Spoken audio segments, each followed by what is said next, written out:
This week at NASA. The STS-125 crew continues its preparation for next month's mission to service the Hubble Space Telescope. Led by Commander and veteran astronaut Scott Altman, Atlantis' 7-member crew will install 2 new instruments, repair 2 inactive ones, and perform the component replacements expected to keep the telescope operational for at least 5 more years. To do that, 5 spacewalks will be performed during the 11-day mission. Leading the EVA team is self-proclaimed Hubble hugger John Grunsfeld.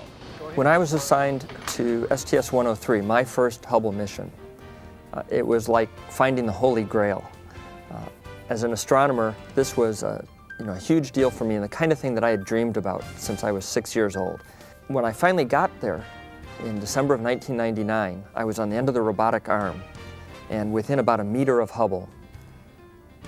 And I really had one of those moments where I was kind of so thrilled that I just couldn't believe it and found myself reaching out to touch Hubble. And I literally did that with my finger, to touch Hubble, to see if it was real. And of course it was. And then it was down to work, and for 8.5 hours we did nothing but work hard. But it was that one moment that really said, this is just incredible as an astronomer to be able to work on a telescope like this. Earth Day 2009 was celebrated around the agency with a variety of programs. At the National Arboretum in Washington, D.C., a special tree planting marked this Earth Day and this year's 40th anniversary of the first Apollo moon landing. Let's plant a tree. Well, it's a pleasure to be here with our friends from the National Arboretum and the American Forest in planting this sycamore, the moon tree, in honor of Earth Day 2009 and the 40th anniversary of the Apollo program. This sycamore is descended from seeds taken to the moon by the late astronaut Stuart Roosa on Apollo 14 in 1971. Later germinated on Earth by the U.S. Forest Service, the seeds grew into so-called moon trees and were planted throughout the United States. This second-generation moon tree is the first to be planted at the National Arboretum. It was NASA photography that instilled the call to action and passion to pay attention to the planet. That photo, that became known as Earthrise, was taken in December of 1968 by astronauts of Apollo 8. When Bill Anders snapped the now iconic photo, he commented, "We came all this way to explore the moon, and the most important thing is that we discovered the Earth." Dryden Flight Research Center employees enjoyed educational displays and demonstrations about the center's involvement in environmental science. Under the theme Living a Sustainable Life, the observance also featured a tree planting ceremony. On the internet, the agency websites NASA at Home and NASA City features were enhanced with interactive capabilities highlighting more than 100 NASA technologies and some 1,600 products and innovations that make our lives better. And from 220 miles above, NASA television broadcast views of Earth captured by cameras aboard the International Space Station.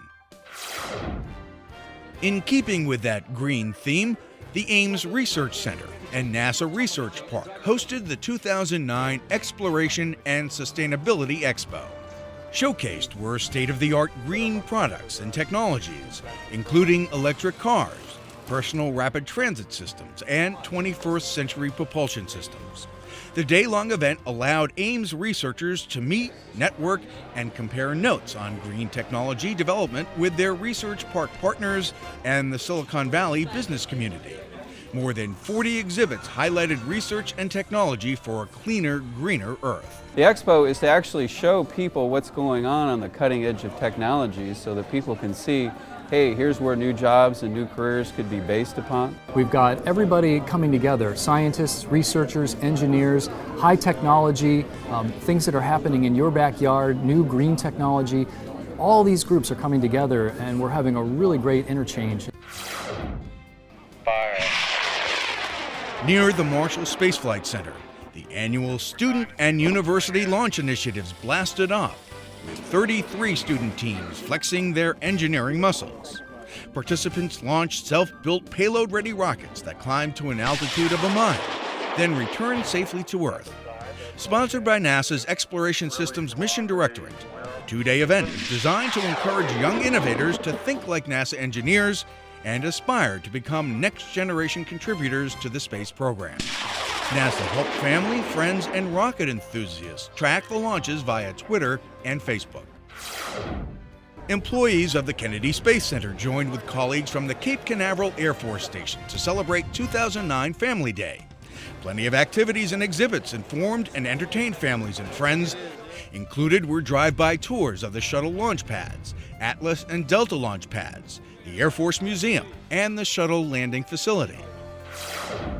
3, 2, 1, and liftoff of the Space Shuttle Discovery with the Hubble Space Telescope, our window on the universe. When STS-125 leaves for Hubble next month, it'll be little more than 19 years after the telescope itself was launched aboard Space Shuttle Discovery on STS-31. Since then, the telescope has provided thousands of astronomers access to the stars not possible from inside Earth's atmosphere. Hubble has transformed scientists' understanding and age of the universe, 13 to 14 billion years.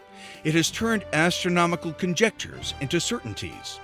Hubble has probed galaxies in all stages of evolution and played a key role in the discovery of dark energy, a mysterious force that accelerates the expansion of the universe. Last but not least, it has provided millions here on Earth with pictures of other worlds we could never have imagined on our own. And that's This Week at NASA. For more on these and other stories, log on to www.nasa.gov.